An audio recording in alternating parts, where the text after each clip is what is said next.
Chérel Philippe, curé de Savigny-l'Évêque, secteur missionnaire Le Mans-Est.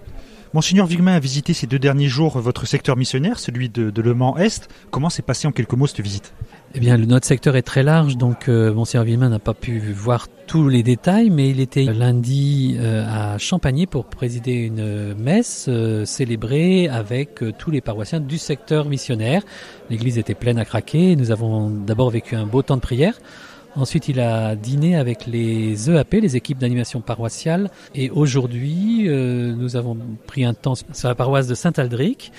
Monseigneur est venu aussi visiter la SAS, qui est la structure d'accompagnement à la sortie de la maison d'arrêt du Mans à Coulennes. Et cet après-midi, nous sommes avec toutes les personnes qui ont un engagement dans nos paroisses, qui étaient invitées à venir réfléchir sur la dimension d'accueil de nos paroisses. Vous étiez présent à la maison d'arrêt des Coulennes, Père Philippe ?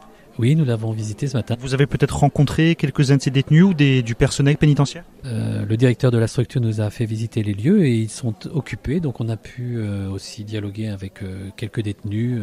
Déjà, la structure d'aide à la sortie, c'est une structure fermée sur l'extérieur, mais ouverte à l'intérieur. Donc finalement, c'est comme un peu un foyer dans lequel ils vivent. On voit que la dimension spirituelle est importante pour des personnes qui sont d'abord isolées dans leur détention et qui se posent pas mal de questions. Donc il y a un vrai travail de l'aumônerie. Je crois qu'il y a quatre permanents, plus personnes qui ont une mission d'aumônerie, plus une vingtaine de visiteurs du dimanche qui viennent soutenir l'équipe. Donc il y a vraiment une vraie mission qui est faite à la maison d'arrêt. Votre secteur, on va revenir sur votre secteur, il y a une particularité en commun avec celui qu'a visité Monseigneur il y a 2 semaines, le Mans-Ouest.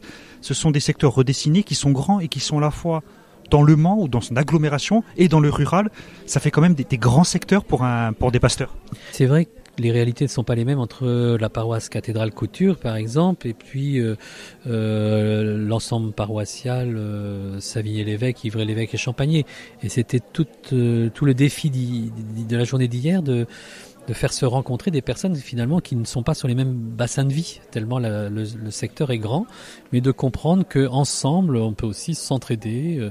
C'est notamment le cas avec la paroisse de Changé, qui expérimente une nouvelle expérience puisqu'ils n'ont plus de prêtres résidents et modérateurs et les prêtres du secteur viennent en aide à cette paroisse.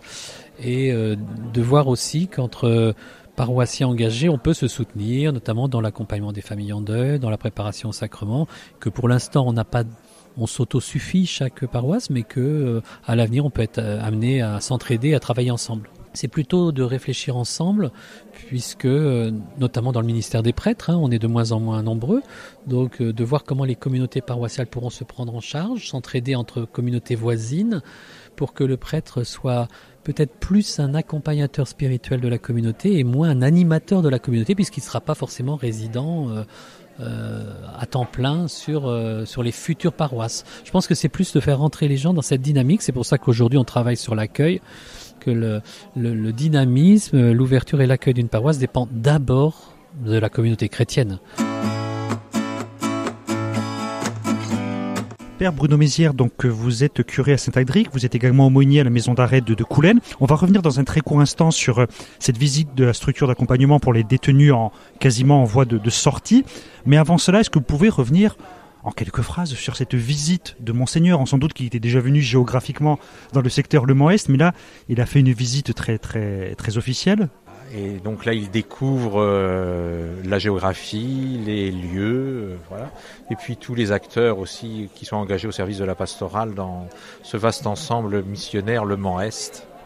Monseigneur Viguemain a célébré la messe dans, j'ai envie de dire, votre église ? Oui, il est venu célébrer la messe de 8h30. Voilà. Puis après, il y a eu un petit temps d'échange autour d'un café avec les paroissiens qui le souhaitaient. On devait être une quarantaine, je pense, présents, ce qui est pas mal. En semaine ? Oui, en semaine. Comme je lui ai dit tout à l'heure, je lui ai dit qu'il faudrait que l'évêque vienne célébrer tous les mardis matins pour attirer autant de monde. Ouais. Et vous avez visité également donc pas la maison d'arrêt de Coulennes, mais la structure d'accompagnement ? Vers la sortie. Comment on vit sa mission d'aumônier dans une maison d'arrêt ? Ouais, alors, comment on vit cette mission ? Je crois que c'est quelque chose de très gratuit, de très humble, qui pour moi se traduit essentiellement par de l'écoute. C'est vraiment écouter, accueillir. Là, on parle dans cette réunion de l'accueil. Là, pour du coup, c'est vraiment de l'accueil. Tout simple, moi je les écoute, je réponds à leurs questions s'ils en ont, et souvent ils partagent leur parcours de vie, ils ont des demandes très diverses, certaines spirituelles, d'autres ont besoin simplement de parler humainement. Il y en a un certain nombre aussi qui refont tout un parcours de foi, là en détention, qui demandent à accéder au sacrement, que ce soit le baptême ou l'Eucharistie, la confirmation. Quelques-uns souhaitent aussi recevoir le sacrement de la réconciliation. Alors c'est pareil, tout ça demande du temps, de la préparation. Et je crois que c'est un ministère vraiment de proximité, mais d'écoute sur un temps assez long. On fait tout un parcours avant d'arriver au sacrement avec eux pour réfléchir à ce que c'est que le péché, une faute, comment aussi on peut, d'une certaine façon aussi, réparer ce que l'on a fait dans la mesure du possible. Il y a tout un long cheminement qui se fait, alors, soit avec moi ou l'un des autres aumôniers. Après, il se trouve que je suis le seul prêtre, donc c'est avec moi que se déroule le sacrement, mais je vois, ça m'est arrivé de célébrer ce sacrement avec d'autres qui avaient été préparés par un autre aumônier, et on voit quand même qu'il y a eu beaucoup d'échanges, de dialogues, et ça devient un sacrement qui est très beau. Et puis il y en a beaucoup qui redécouvrent, je crois, le chemin de la pratique aussi, de la prière. Il y a beaucoup de demandes de remise de chapelet. Il y a beaucoup qui veulent, parce que je pense que c'est un objet qui les relie à Dieu. Pour certains, c'est plus facile d'avoir un chapelet avec cette croix qui est au bout du chapelet que de faire rentrer tout de suite dans la parole de Dieu et tout. C'est leur est moins familier. Nous, notre mission, c'est de les accompagner en détention. Après, quand ils n'y sont plus, ils retrouvent leur liberté et leur chemin. J'espère que certains continuent leur vie de foi, mais là, ça ne nous appartient plus du tout et c'est plus à nous de les accompagner. Mais même si on continue de les porter dans la prière, je crois que c'est vraiment... Si je résumerais cette mission, ça serait dire prière et écoute. C'est vraiment ce qui m'habite, moi, quand je les rencontre.